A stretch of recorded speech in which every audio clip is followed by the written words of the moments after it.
Mucho se ha hablado de los factores externos que inciden directamente en la calidad de educación que puede recibir un colombiano.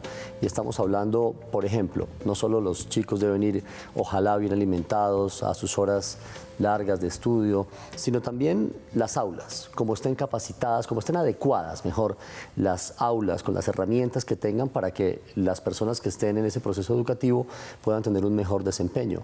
Es bien importante tenerlo en cuenta y hemos encontrado que no solo se hace referencia a los artículos con los que se puede acceder a la educación, sino también los que nos rodean. No solamente son, por ejemplo, los profesores, la calidad de profesores, sino también la calidad de la estructura. Entonces, siempre nos educaron para que estuviéramos en los salones quietos, para que uno no se moviera. Si uno se movía, entonces estaba distraído el niño, no se iba a concentrar.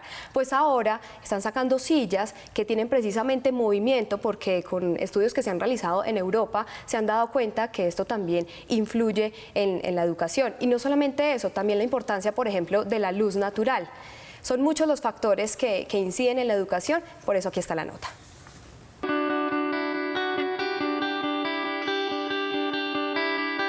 La calidad de la educación, además de ser vista desde la parte académica, se enfrenta también a factores que pueden ayudar al aprendizaje, como los espacios. Hoy en día hay tendencias fuertes en la educación. Por ejemplo, el profesor no es solo quien tiene el conocimiento, porque la información ya está en Internet. Es más un guía que tiene el reto de cautivar la atención de los estudiantes, y es allí cuando entran variables físicas fundamentales. Los colores ideales son los colores pasteles, ¿sí? Porque son muy tenues, son suaves, son colores sobre todo que no tienen una amplitud de onda tan fuerte para el ojo, y eso afecta también la agresividad del estudiante, o afecta también que el entorno se vuelva hostil. Lo ideal es tener corrientes de aire natural, ¿sí? Pues primero por eficiencia energética y también por sostenibilidad. Los estudios dicen que la luz natural mejora un 20% a todas las pruebas de matemáticas, ¿sí? Y un 26% a una mejor lectura. Los espacios dependen de las actividades. Normalmente en Colombia la normativa decía que era 1.4 por 1.4 metros por estudiante. En Europa y en Estados Unidos es 2.5. El mobiliario es muy importante porque se trata de la comodidad ante jornadas extensas. Por supuesto, el cuerpo no está hecho para estar quieto. Las sillas tienen que ser ergonómicas y normalmente lo que vemos en el mercado son sillas supremamente rectas, sin ninguna curvatura en el asiento, sin ninguna curvatura que le dé apoyo a la parte lumbar. La acústica afecta mucho la concentración de los estudiantes. Hoy en día pues las instituciones o los colegios tienen que pensar en paneles acústicos o en sistemas de acústica que absorban todo ese ruido. En Colombia hay 9.917 colegios oficiales y 9.692 no oficiales. Entre tantos, en Bogotá hay varias instituciones que se acercan a pensar en estas variables. El Colegio La Fontana es uno de ellos.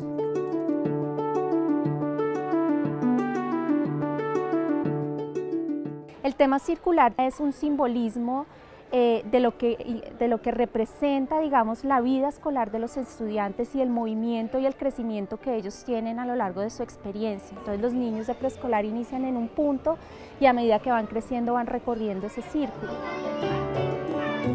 Nuestras aulas de arte a nivel arquitectónico están también ubicadas al centro de nuestras instalaciones, y eso también hace que sean espacios que tengan mucha relevancia en nuestra cotidianidad.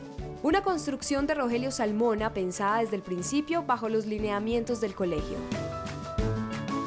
Nuestros salones tienen unos grandes ventanales en donde los niños tienen la oportunidad de ver el espacio natural en donde están. A nivel de clima también tenemos unos techos que son termoacústicos y que regulan mucho el sonido. Hemos hecho estudios con nuestros niños en donde les hemos preguntado y hemos hecho un seguimiento de cómo perciben ellos la arquitectura y su colegio, y dicen que tienen un gran sentido de libertad. Ambientes de aprendizaje para la Colombia del futuro.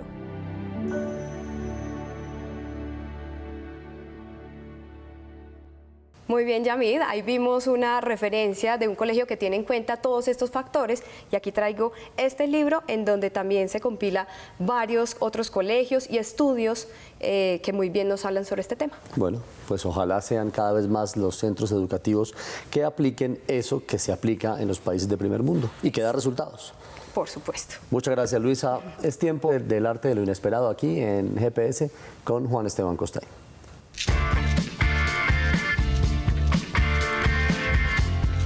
Buenas noches, ¿cómo van ustedes? Yo, Juan, Bien, bien.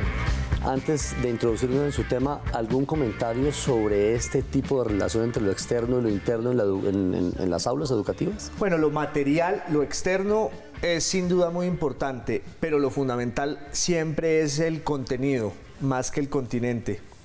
Muy bien, pues que así sea. Ahora sí. Hoy voy a hablar de un loco magnífico que se llamaba Menocchio.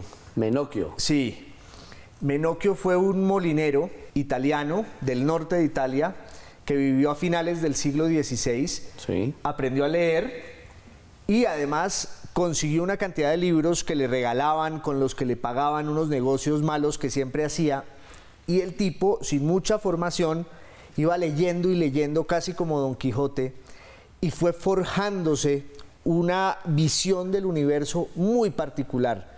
De Menocchio supimos gracias a este libro que se llama El queso y los gusanos, de Carlo Ginzburg, para mí el mejor historiador o uno de los mejores historiadores en el siglo XX, y Ginzburg encontró en un archivo las transcripciones del interrogatorio de Menocchio cuando fue llevado a la Inquisición. Se cumplen 40 años de la aparición de este libro y es una joya. Sí, pero el libro es de cierta manera biográfico sobre la historia de Menocchio, lo cita textos que... El libro es la historia de Menocchio, Sí. y sobre todo la historia de su tiempo, de su contexto. Ginzburg cree que uno puede conocer la historia en lo pequeño, por eso lo llaman el maestro de la microhistoria.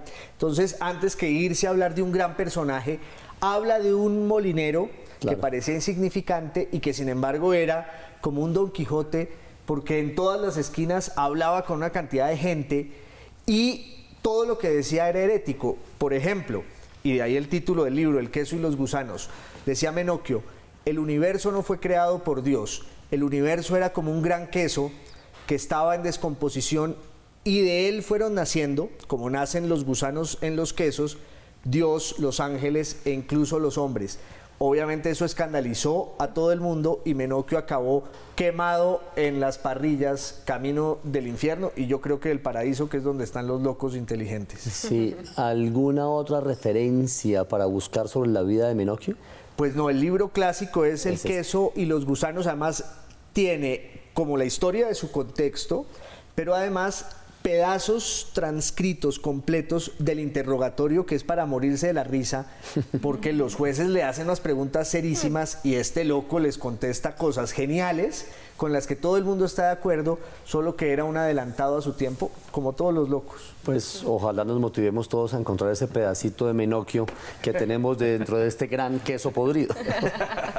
Juan, muchas gracias. A ustedes. Ya regresamos a GPS.